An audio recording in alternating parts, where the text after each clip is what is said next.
Ladies and gentlemen, thank you very much for having me here. And thank you very much, James, to introduce me to this audience that seems to be ever growing. I remember in 2009, when I was here at a similar meeting, we would have fit probably in this room, in this middle room. Now we're 3 times as big, so there must be something done very well, and I'd like to congratulate Alan and his team to set up these very, very interesting and fascinating debates. I must say, yesterday I couldn't agree more with John's summary. Really quite something that we went through in a day. I'm tempted to make just a few comments on this rich subject. I think this subject covers really many of the concerns, of the ambitions that you would find in most of the OECD countries. And I think while I have your attention, you will allow me to make a little commercial first. That's the way it works. And I just thought, you know, everybody has these days, we've spoken so much about the internet, so everything is on the internet, of course. But I thought maybe we want to just use this moment to say that we have done in the OECD most recently 3 important pieces of work that relate to today's and yesterday's discussion.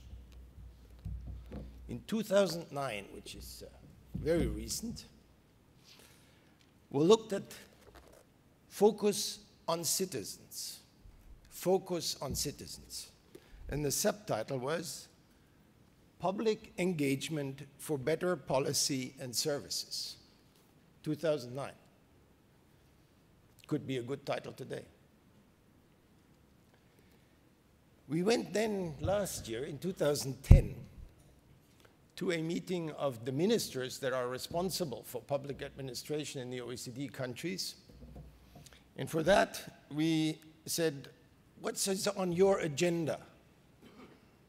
And therefore, the conference that was organized was called The Call for Innovative and Open Government. And if you look at this, it's a summary of what 34 member countries are doing in this area. And last but not least, a month ago, we published a book that it's called Government at a Glance, the 2011 edition.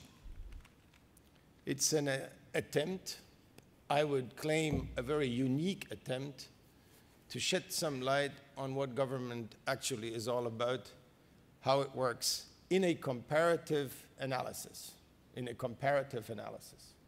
So I think this should just sort of tell you that I fully agree that the citizen focus is not totally new, but I would also agree it is something that remains a vast construction site.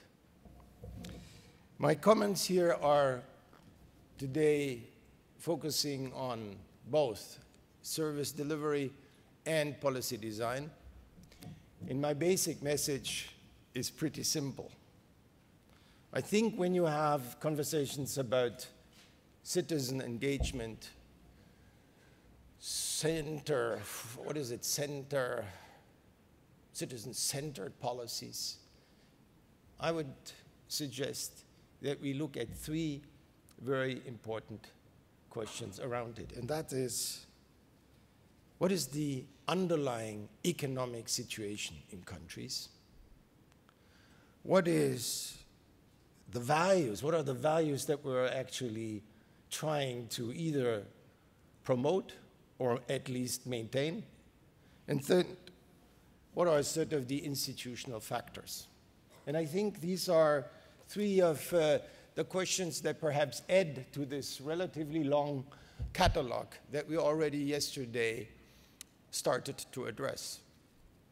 But I find they are pretty important to make sure that we don't lose the context. I hope this works here. No? What I think we heard yesterday, and yesterday evening in particular, how much the internet is today a question of reality. And if you look at it just for a moment, we leave our OECD environment and you look at what happened earlier this year in the Middle East and North Africa, I think that's a very powerful signal of saying what citizens, once they're engaged and they are able to use the technology, but they can actually move. They can move dictators. Some of those people were there for 23 years and they sent them off on a Friday afternoon and said, we don't need you here anymore. Others were there for more than 40 years. It took them a little bit longer, but in the end they also left. So I think we should not have any doubt that there is a very powerful combination of willingness to change, to engage, and to get action done. And there is no question about it, it works, as we have seen. Doesn't mean that it works in the sense of the results will all be fantastic right away, but it works. So maybe you don't need to worry that much about the potential that is there when we talk about engagement. At the same time, I would say it's not just in the Middle East and North Africa. Look at places like Spain or Greece these days. A lot of upheaval, a lot of expression of engagement. We didn't need to manage it. Actually, some governments, I think, have some difficulties to manage it, but in the other way around. It's not about mobilizing, it's about channeling all this enormous energy that is there. So I would like to suggest that perhaps it has something to do with economics. And, you know, when you look at what governments these days are really doing in a comparative analysis, you could see on this little chart that overall governments spend around, in 2009, 10% of GDP on some sort of outsourcing.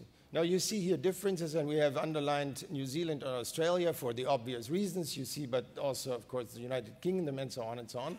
But what you see here is that the degree of using non-governmental assets, manpower, infrastructure, is a pretty big part of the economy. So there is definitely an engagement there. And I'd just like to underline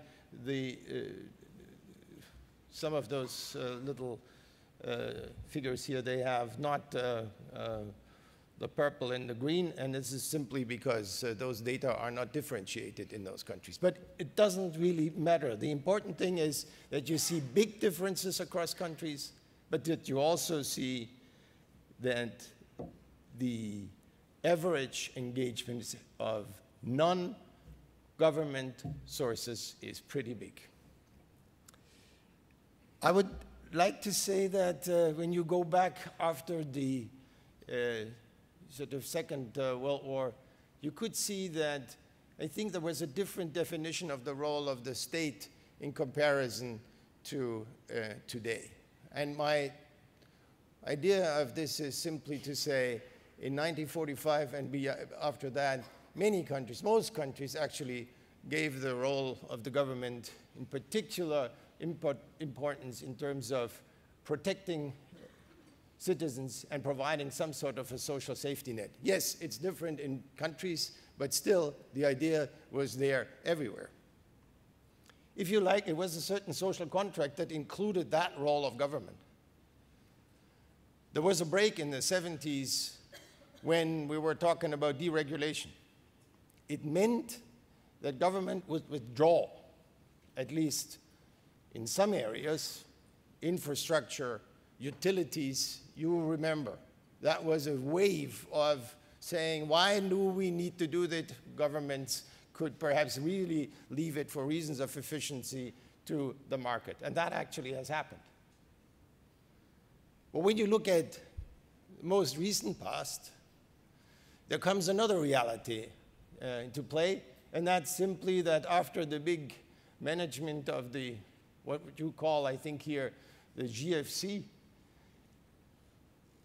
we're now managing debt heavily, actually to a point that could be risky for the economics of the world. And I would say, again, you know, not every country like Australia is in this fortunate position that, yes, while it may be in a domestic perspective important, but it is not necessarily when you look at it in comparison. I don't want to go into this, but I think you will understand that the problems that the Europeans have tried to settle the week before, and the Americans are working on another way to settle it, it has a very big impact on what governments can do. And I think we shouldn't forget that. It's a constraint. These days we're trying to say, okay, maybe we have to do less as governments, not just because we would like to have the citizens being engaged. No, simply there's no money. And that's a very different driver of reform. I would say that one could really wonder, you know, whether this means that at the same time, if you look at it from the perspective of civil society, strangely enough, or maybe not so strangely enough, you see that civil society has grown in exactly the same period, quite a bit, dramatically actually, and is today a factor of policy, which it wasn't 15, 20 years before. It wasn't there. But maybe there is something that is expressed that civil society doesn't find itself properly reflected and represented, and perhaps they would like to look for some other ways to get going. It's very interesting when you see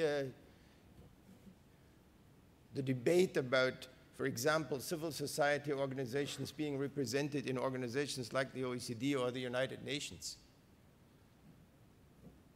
In '61, when the OECD was created or set up, it was the only organization that had social partners, as we call them, at the table, the trade unions and the business community. It's the only one. Today, of course, the picture has changed.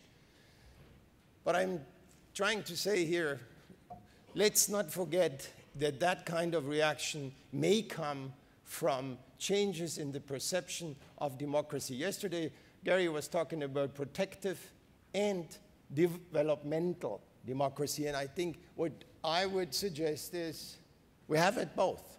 Both elements are there.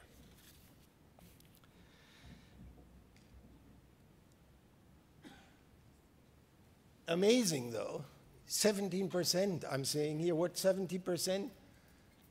Earlier this year, a survey was produced in the UK.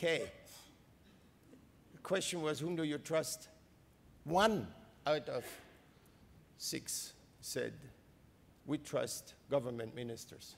17%. I know that we have many ways to interpret figures on trust, but I think you wonder what that really means in terms of representation.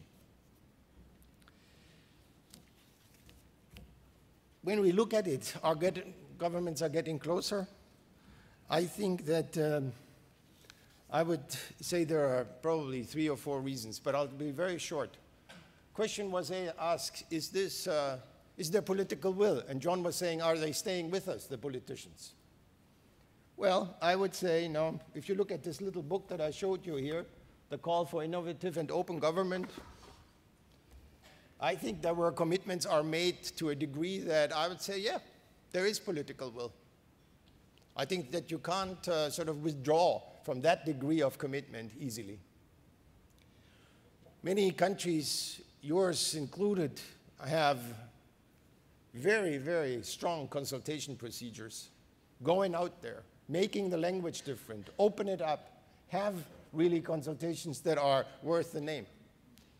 Again, some of these are not just commitments of, okay, we'll decide on that. They are